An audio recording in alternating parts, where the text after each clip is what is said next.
बिस्मिल्लाहिर्रहमानिर्रहीम। अस्सलाम वालेकुम स्टूडेंट्स। ऑनलाइन क्लासेस में हम आपको वेलकम कहते हैं। जैसा कि आप लोगों को मालूम है कि हम लोग चैप्टर 3 को डिस्कस कर रहे थे और इसमें हम लोगों ने 3.4 तक एक्सरसाइज सॉल्व कर ली थी। आज हम लोग 3.5 से अपनी ऑनलाइन क्लासेस का आगाज़ कर रहे हैं।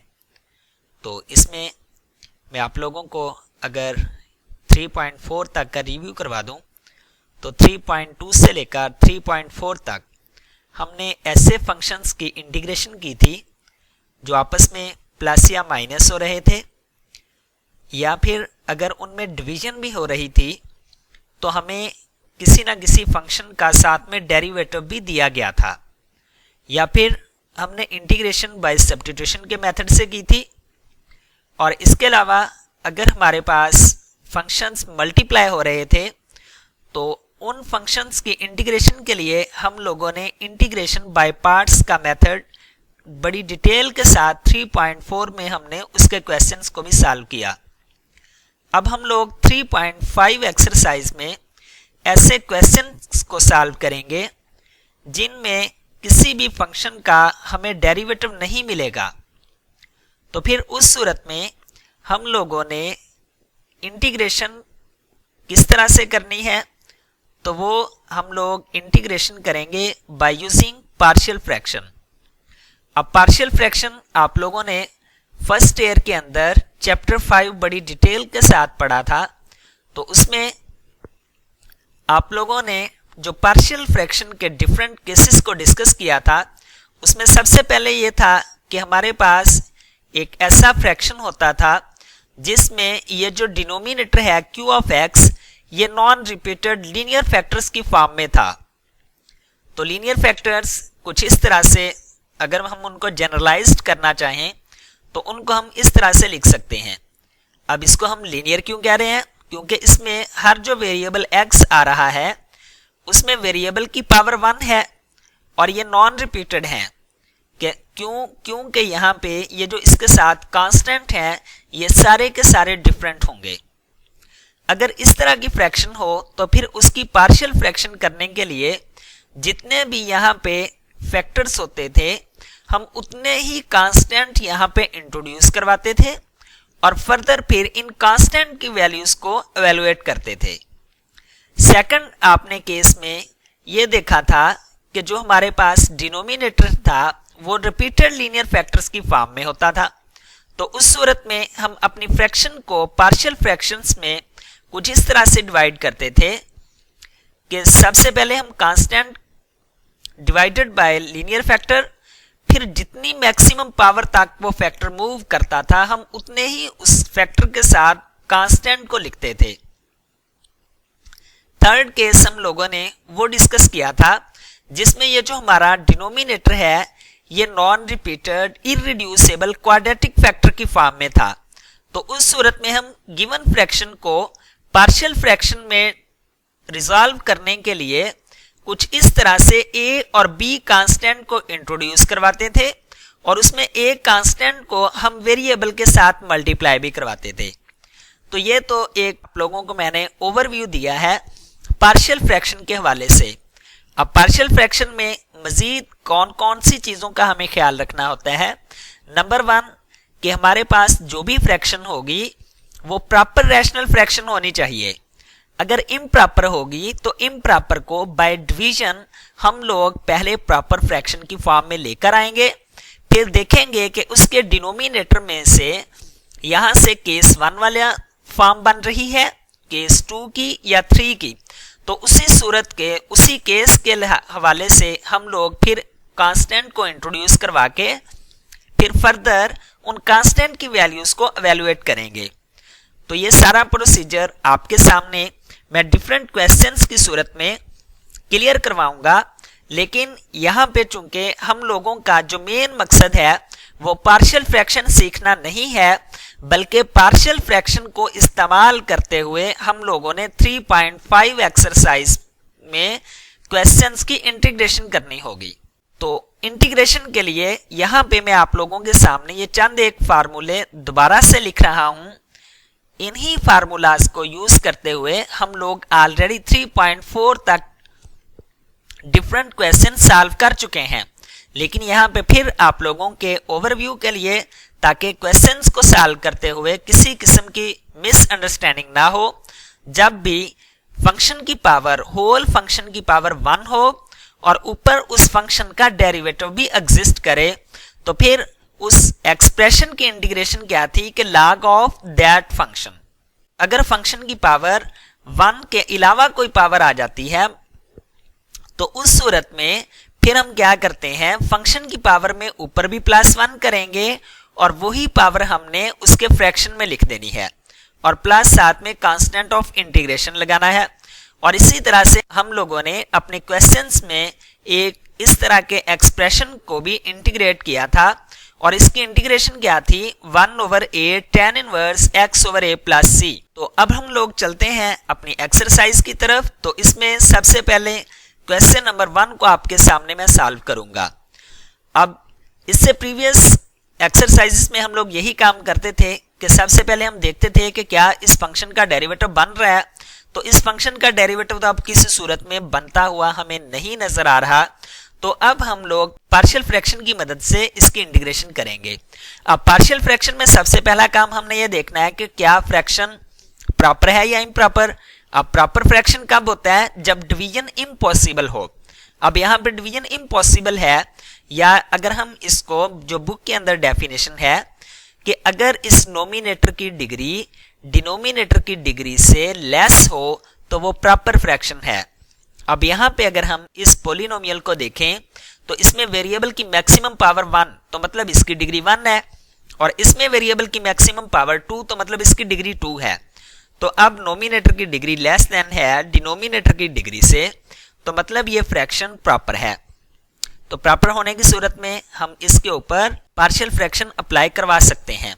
लेकिन अब हमने साथ में जो 3 डिफरेंट केसेस देखे थे उसमें सबसे पहले नंबर पे ये था कि हमारा जो डिनोमिनेटर है वो नॉन रिपीटेड लीनियर फैक्टर है, तो हम इसकी फैक्टराइजेशन कर सकते हैं या नहीं। तो पहले हम इसको देखेंगे। तो जी हाँ स्टूडेंट्स, हम इसकी फैक्टराइजेशन कर सकते हैं। -3x + 2x, इस मिडल टर्म को हम कुछ इस तरह से ब्रेक करेंगे। अब इन दोनों टर्म्स को जब हम प्लस या माइनस करें तो -x बन रहा है, दोनों को मल्टीप्लाई करवाएं तो -6x² भी बन रहा है। तो इसका मतलब इस टर्म की हम इस तरह से फैक्टराइजेशन कर सकते हैं। अब फिर इन दोनों टर्म्स में से x कॉमन आ रहा है, तो हमने x को कॉमन लिया, बाकी यहाँ पे बचेगा x - 3, और इन दोनों टर्म्स में से +2 कॉमन आ रहा है, तो यहाँ पे भी x - 3। फिर फर्दर इन दोनों टर्म्स में से x - 3 कॉमन आ रहा था, और गैर कॉमन टर्म्स को हमने साथ में यूं राइट डाउन कर देना है। अब अगर आप लोगों के जहन में हो तो ये हमारी पार्शियल फ्रैक्शन का केस 1 बन चुका है। तो इस सूरत में हम क्या करेंगे, यहाँ पे 2 a और b कांस्टेंट इंट्रोड्यूस करवाएंगे और इन फैक्टर्स को अलग अलग इनके साथ डिवाइड करके हम ऐड कर देंगे। फिर इससे नेक्स्ट स्टेप के ऊपर हमने अपने तमाम क्वेश्चंस में अपने गिवन इक्वेशन को फ्रैक्शन से आजाद करवाना है। तो उसके लिए हम क्या करेंगे, दोनों साइड्स पे x - 3 × x + 2 के साथ हम मल्टीप्लाई करवा देंगे। तो चलते हैं और हम इसको अब मल्टीप्लाई करवाते हैं। जब इस साइड से लेफ्ट हैंड साइड से हम मल्टीप्लाई करवाएंगे तो x - 3 और x + 2 ये दोनों आपस में cancel out. Left hand side पे हमारे पास आएगा 3x + 1, जबकि राइट हैंड साइड पे x - 3 से x - 3 कट जाएगा और a × x + 2 प्लस b × ये x + 2 से x + 2 कैंसिल और x - 3 इसके साथ मल्टीप्लाई हो जाएगा। अब हम लोगों ने a और b ये जो कांस्टेंट हमने इंट्रोड्यूस करवाए थे इनकी वैल्यूज फाइंड आउट करनी है। तो उसके लिए हम क्या करेंगे, ये जो हमारे पास लीनियर फैक्टर्स थे उनको हम बारी बारी इक्वल टू 0 पुट करेंगे इक्वेशन 2 में। तो हम चलते हैं और पहले x - 3 जो है इसको हम 0 पुट करते हैं। इसको जब हम 0 के इक्वल रखेंगे तो इसका मतलब x = 3 है और ये हमने इक्वेशन 2 में पुट करना है। तो x जहां जहां अब इस इक्वेशन में हमें x नजर आ रहा है वहां हम क्या करेंगे, 3 पुट करेंगे। तो यहाँ पे जब हमने x की जगह पे 3 प्लेस कर दिया और यहाँ भी हमने x की जगह पे 3 और x माइनस 3 चूंकि 0 के इक्वल है तो ये b टर्म हमारी 0 हो जाएगी। अब यहाँ पे 3 multiply by 3 6 plus 1 7 is equal to 3 plus 2 5a। तो 5 इस साइड लेफ्ट हैंड साइड पे आके डिवाइड हो जाएगा और a की वैल्यू हमारे पास आएगी 2। इसी तरह से फिर हम क्या करेंगे, x प्लस 2 को 0 पुट करेंगे इक्वेशन 2 में, तो इसका मतलब x is equal to minus 2 है। अब जहां पे हमें x नजर आ रहा है इस इक्वेशन में, वहां पे हमने क्या किया, माइनस 2 को प्लेस कर दिया। जब x प्लस 2 को हमने 0 रखा तो चूंकि a के साथ x प्लस 2 था तो ये टर्म हमारे पास 0 हो जाएगी और ये माइनस 6 प्लस 1 तो ये माइनस का 5 is equal to minus 3 minus 2 minus 5 b आ जाएगा। अब माइनस 5 लेफ्ट हैंड साइड पे आके डिवाइड होगा तो b की यहाँ पे हमारे पास वैल्यू आएगी 1। अब a और b ये दोनों वैल्यूज हम इक्वेशन 1 में पुट करेंगे। तो जब हम इस इक्वेशन 1 में वैल्यूज पुट करेंगे तो इसकी फाइनल पार्शियल फ्रैक्शन हमारे पास ये बन जाएगी। अब चूंकि हमने इसको इंटीग्रेट करना था तो हम दोनों साइड्स पे इंटीग्रेशन को अप्लाई करवा देते हैं। ये 2 और 1 चूंकि कांस्टेंट है तो हम इनको बाहर लिख देंगे और यहां पे अगर आप देखें अब तो नीचे फंक्शन है और ऊपर उसका डेरिवेटिव दोनों टर्म्स में मौजूद है। x का डेरिवेटिव 1, 3 का 0, इसी तरह से इस x का भी डेरिवेटिव 1 और 2 का डेरिवेटिव 0।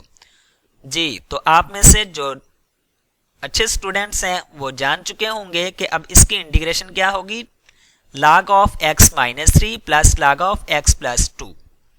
तो इस तरह से हमने इस फंक्शन को, जो कि बाहर हमारे पास शुरू में स्टार्टिंग में इंटीग्रेबल नहीं नजर आ रहा था, उसको हमने इंटीग्रेट कर दिया। अब इससे नेक्स्ट क्वेश्चन है क्वेश्चन नंबर 8।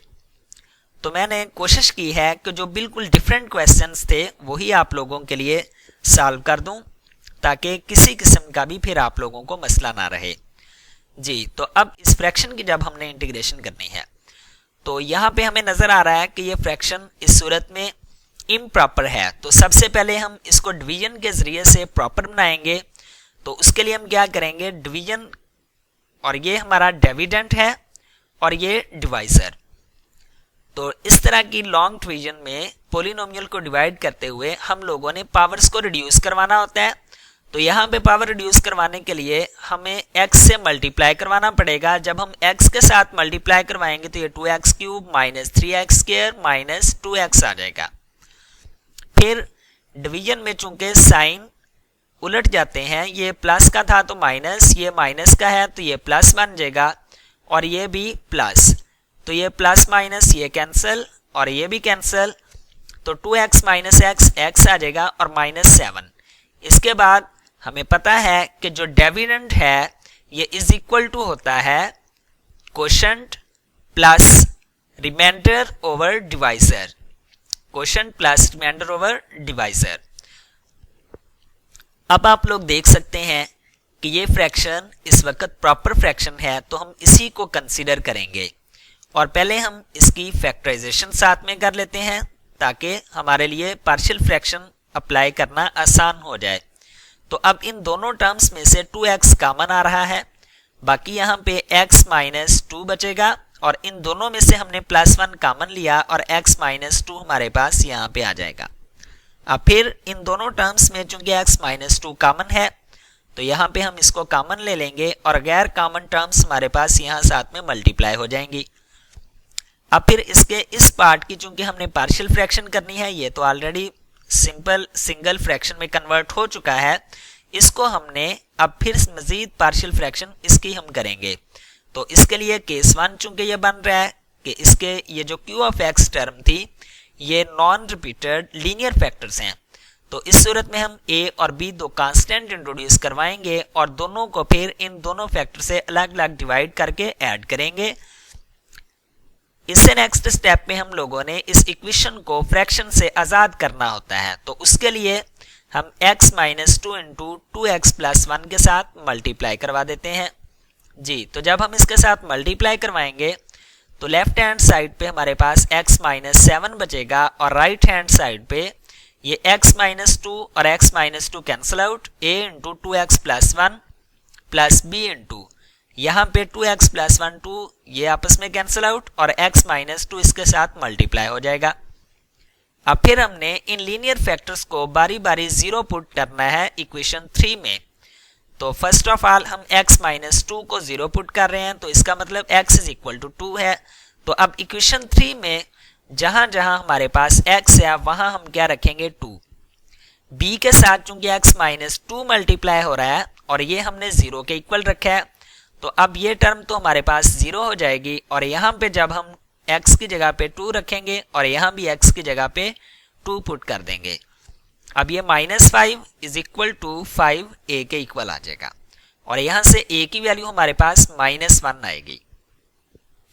अब इससे नेक्स्ट हम क्या करेंगे 2x प्लस 1 को जीरो पुट करेंगे इक्वेशन 3 में, तो इसका मतलब x फिर किसके इक्वल होगा -1/2 के। अब इसी इक्वेशन 3 में जहां जहां x है वहां हमने -1/2 की वैल्यू पुट करनी है। तो इससे नेक्स्ट कैलकुलेशन आपने सिंपली कैलकुलेशन करनी है, तो ये 2 इस 2 के साथ कट जाएगा, माइनस के साथ माइनस कैंसिल, तो 5 इधर आके जब डिवाइड होगा तो b की वैल्यू हमारे पास 3 आ जाएगी। अब a और b की ये दोनों वैल्यूज हम इक्वेशन 2 में पुट कर देते हैं। तो जैसे ही हम इक्वेशन 2 में वैल्यूज पुट करेंगे तो हमारे पास इस फ्रैक्शन की पार्शियल फ्रैक्शन ये आ जाएगी। अब असल क्वेश्चन तो हमारा ये नहीं था, तो असल अब हम उस क्वेश्चन की तरफ मूव करने के लिए इस सारी वैल्यू को पुट करेंगे इक्वेशन 1 में और हमारे पास ये चीज आ जाएगी जो कि असल हमारा एक्चुअल में क्वेश्चन था। अब इसके लिए चूंकि हमने इसको इंटीग्रेट करना था तो हम दोनों साइड्स पे इंटीग्रेशन अप्लाई कर देते हैं। अब इंटीग्रेशन चूंकि लीनियर ऑपरेटर है तो ये तमाम फंक्शंस के ऊपर अलग अलग हम इसको अप्लाई करवा देंगे और यहाँ पे हमने 3 कांस्टेंट था तो इसको हमने बाहर निकाल दिया। अब नीचे फंक्शन 2x प्लस 1 है तो ऊपर उसका डेरिवेटिव बनाने के लिए हमें 2 चाहिए था, तो हमने 2 के साथ इसको मल्टीप्लाई भी करवा दिया और डिवाइड भी कर दिया। और बाकी यहाँ पे अगर आप देखें तो फंक्शन ऊपर इसका डेरिवेटिव मौजूद है और इस x की इंटीग्रेशन करने के लिए x का डेरिवेटिव आगे 1 मौजूद है, तो यहाँ पे हम लोग पावर रूल लगाएंगे। तो पावर में ऊपर भी 1 प्लस करना होता है नीचे भी, तो minus log of function x minus 2 plus 3/2 और यहाँ पे क्या बनेगा log of function 2x plus 1। तो फाइनली हमारे पास इस फंक्शन की ये इंटीग्रेशन आ गई। अब इससे नेक्स्ट हम लोग क्वेश्चन नंबर 13 की तरफ मूव करते हैं। इसमें अब हम पार्शियल फ्रैक्शन का सेकंड केस स्टडी करेंगे, जिसमें जो क्वेश्चन था वो रिपीटेड लीनियर फैक्टर्स की फॉर्म में था। अब यहाँ पे आप देख सकते हैं कि ये फ्रैक्शन प्रॉपर तो है क्योंकि नोमिनेटर की डिग्री डिनोमिनेटर की डिग्री से लेस है। इस वक्त डिनोमिनेटर की डिग्री 3 है जबकि नोमिनेटर की डिग्री 2 है, तो फ्रैक्शन प्रॉपर तो है, लेकिन अब इसके जो डिनोमिनेटर में फैक्टर्स आ रहे हैं वो रिपीटेड लीनियर हैं। लीनियर क्यों है कि यहाँ पे x की पावर 1 है, रिपीटेड क्यों है कि होल की पावर मोर देन 1 है, तो इस सूरत में ये रिपीटेड भी है और लीनियर भी है। तो इस तरह की कंडीशन में हम लोग क्या करेंगे कि a over x minus 1 plus b over x minus 1 का स्क्वायर, अगर ये क्यूब तक होता तो फिर हम c ओवर x माइनस 1 का क्यूब लिखते। अब इस फैक्टर का चूंकि स्क्वायर था तो इसलिए हमने b तक ही इसको लिखा। अब इससे नेक्स्ट फैक्टर x प्लस 1 है तो हमने c over x plus 1 constant के साथ इस फैक्टर को भी लिख दिया। अब बिल्कुल फिर उसी तरह से कि हमने फ्रैक्शन से आज़ाद करवाना होता है इस इक्वेशन को, तो उसके लिए हमने जो भी चीज़ डिनोमिनेटर में होती है दोनों साइड्स पे मल्टीप्लाई करवाना होता है। तो जैसे ही हम मल्टीप्लाई करवाएंगे तो हमारे पास ये एक्सप्रेशन आएगा। अब फिर हमने a, b और c की वैल्यूज निकालने के लिए ये जो लीनियर फैक्टर्स हैं x माइनस 1 और x प्लस 1, इनको हम बारी बारी जीरो पुट करेंगे इक्वेशन 2 में। तो फर्स्ट ऑफ ऑल हमने x माइनस 1 को जीरो पुट किया इक्वेशन 2 में। तो जब x माइनस 1 हम जीरो पुट कर रहे हैं तो चूंकि x माइनस 1 a के साथ भी मल्टीप्लाई हो रहा है और c के साथ भी, तो फिर ये दोनों फैक्टर्स क्या हो जाएंगे 0 और b की यहाँ पे हमारे पास वैल्यू आ जाएगी 1। अब इससे नेक्स्ट हम क्या करेंगे कि x प्लस 1 को जीरो पुट करते हैं इक्वेशन 2 में। तो जब x प्लस 1 हम 0 पुट करेंगे तो a के साथ चूंकि ये मल्टीप्लाई हो रहा है तो ये टर्म भी 0 और b के साथ मल्टीप्लाई हो रहा है तो b भी 0। तो अब हमारे पास c का आंसर आएगा जो कि जब हम इसको सिंप्लीफाई करेंगे तो हमारे पास c की वैल्यू आएगी 1/2। अब डियर स्टूडेंट्स यहां तक तो वही क्वेश्चन था जो हमने इससे पहले क्वेश्चन नंबर 8 और 1 में कांस्टेंट की वैल्यूज निकालने के लिए मेथड अप्लाई किया था। अब हम लोगों ने कांस्टेंट a की वैल्यू निकालनी है तो उसके लिए हम क्या करेंगे, इक्वेशन 2 को रीराइट करते हैं कुछ इस तरह से कि यहाँ पे इन दोनों टर्म्स को आपस में हम मल्टीप्लाई करवा देते हैं और यहाँ पे हम इस x माइनस 1 होल का स्क्वायर ओपन कर देते हैं। अब इससे नेक्स्ट हमने क्या करना है कि कांस्टेंट स्क्वायर वाली टर्म्स को हम अलग कर लेंगे, x वाली टर्म को अलग कर लेंगे और कांस्टेंट टर्म्स को हम अलग कर लेंगे। x स्क्वायर के साथ a था और यहाँ पे x स्क्वायर के साथ c, तो हमने a प्लस c को अलग कर लिया। फिर यहाँ पे x के साथ b और यहाँ पे x के साथ -2c था तो उसको भी हमने अलग कर लिया। अब बाकी जो हमारे पास कांस्टेंट बन रहे थे वो -a और यहाँ से +b और यहाँ से +c, तो ये कांस्टेंट टर्म्स को भी हमने अलग कर लिया। अब चूंकि हमने a की वैल्यू कैलकुलेट करनी है, ये चूंकि दोनों साइड्स के जो अलजेब्रिक एक्सप्रेशन है ये इक्वल भी हैं, तो इक्वल उसी सूरत में हो सकते हैं कि अगर इनके वेरिएबल्स के कोफिशिएंट भी इक्वल हों, तो इसलिए by comparing coefficient a plus c किसके इक्वल आएगा, 2 के। अब c की वैल्यू तो ऑलरेडी हमारे पास मालूम है तो c इस साइड पे आके माइनस हो जाएगा और फाइनली हमारे पास a की वैल्यू आएगी 5/2। अब ये a, b और c की तीनों वैल्यूज हम लोग इक्वेशन 1 में पुट करेंगे तो हमारे पास पार्शियल फ्रैक्शन कुछ इस तरह से बन जाएगी। अब चूंकि हमने इसको इंटीग्रेट करना था तो हम दोनों साइड्स पे इंटीग्रेशन अप्लाई कर देते हैं। इंटीग्रेशन अप्लाई करने के बाद इंटीग्रेशन चूंकि लीनियर फैक्टर है तो ये हर एक के ऊपर हम अलग अलग से इसको अप्लाई कर देंगे और ये x माइनस 1 का स्क्वायर अगर हम इसको नोमिनेटर में लेकर जाएं तो पावर के साथ हमें माइनस लिखना पड़ेगा और यहाँ पे 1/2 को हमने कांस्टेंट के तौर पे बाहर निकाल लिया।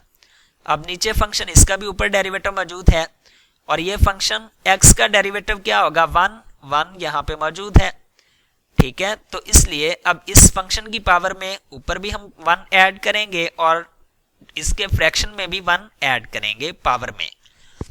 इसी तरह से यहाँ पे क्या बन जाएगा, लॉग ऑफ फंक्शन और यहाँ पे भी लॉग ऑफ फंक्शन। तो फाइनली हमारे पास इस एक्सप्रेशन की ये इंटीग्रेशन आ जाएगी। इससे नेक्स्ट अब क्वेश्चन नंबर 23 है। तो अब इस क्वेश्चन में जो पार्शियल फ्रैक्शन का हमने केस 3 अभी देखा है उसको हम यूज करेंगे इसकी इंटीग्रेशन के लिए। अब इस x क्यूब माइनस 8 को हम लोग x क्यूब माइनस 2 का क्यूब लिख सकते हैं, नो प्रॉब्लम। अब यहाँ पे हमारे पास ये एक फार्मूला बन रहा है a cube minus b cube का, जो कि a minus b into A square plus A B plus B square के इक्वल होता है।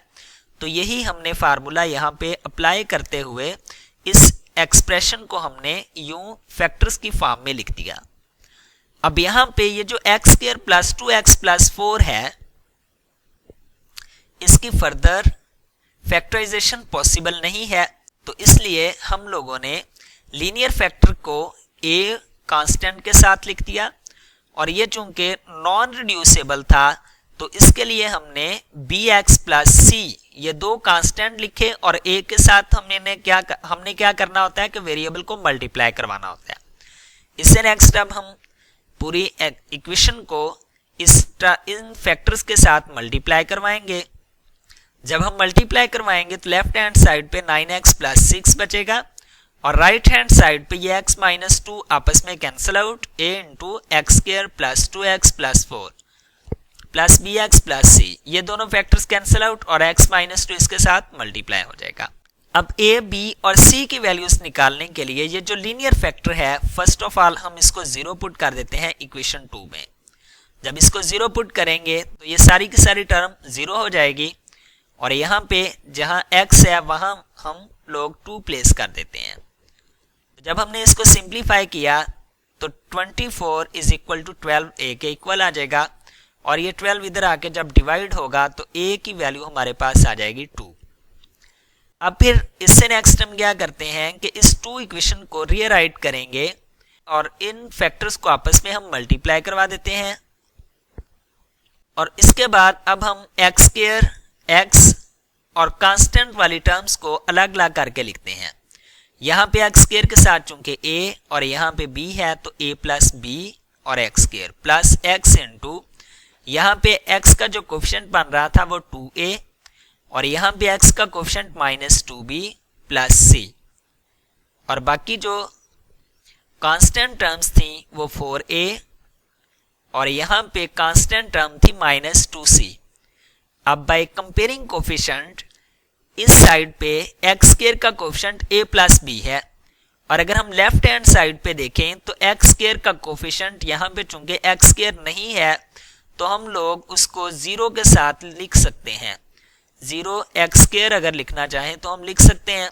तो मतलब लेफ्ट हैंड साइड पे एक्स स्क्वायर का कोफिशिएंट 0 है, तो जब हम कंपेयरिंग कोफिशिएंट करवाएंगे तो a plus B is equal to 0 आ जाएगा, तो b फिर -a के इक्वल होगा, और a हमारे पास 2 था तो b की वैल्यू -2 आ जाएगी। इससे नेक्स्ट अब हम लोगों ने c कांस्टेंट की वैल्यू निकालनी है, तो उसके लिए हम क्या करते हैं 2a - 2b प्लस c। यहाँ पे ये x का कोफिशिएंट है और लेफ्ट हैंड साइड पे x का कोफिशिएंट 9 है, तो इसका मतलब ये दोनों कोफिशिएंट आपस में इक्वल होंगे। अब a की जगह पे हम 2 और b की जगह पे -2 प्लेस करते हैं plus c is equal to 9। जब हमने इसको सिंप्लीफाई किया तो c की वैल्यू हमारे पास 1 आ गई।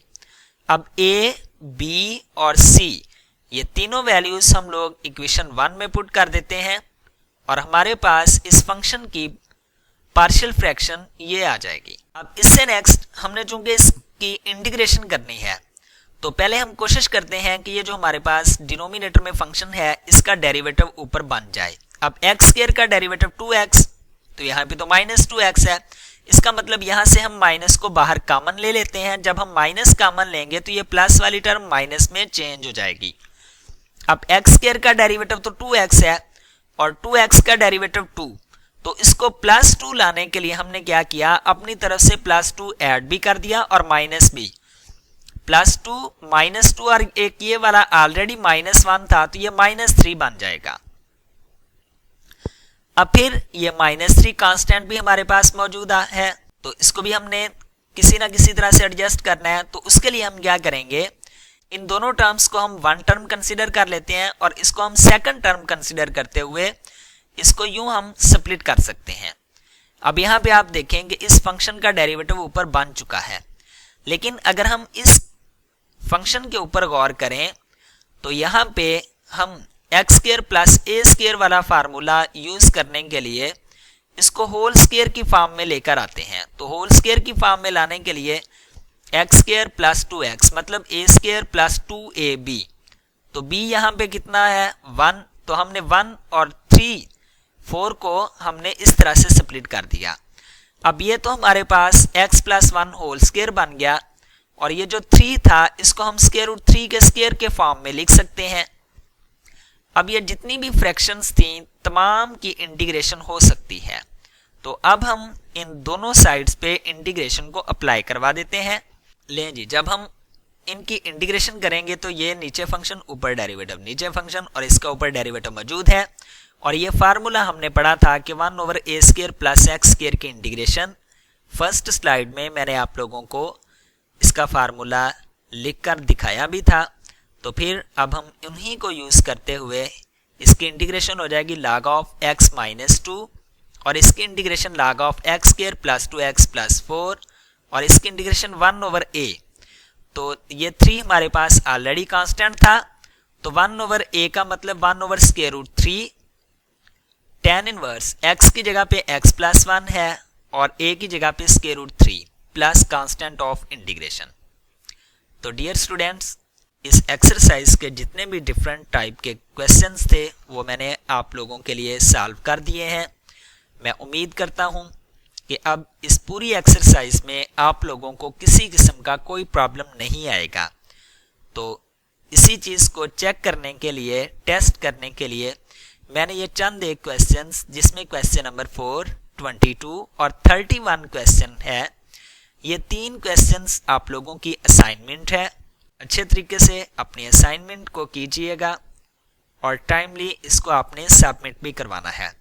अगर आज के लेक्चर में आप लोगों को किसी किस्म का कोई मसला हो या असाइनमेंट को सॉल्व करते हुए किसी किस्म का कोई मसला हो, तो आप लोग कमेंट बॉक्स में पूछ सकते हैं, अपने व्हाट्सएप के ग्रुप में भी आप लोग पूछ सकते हैं।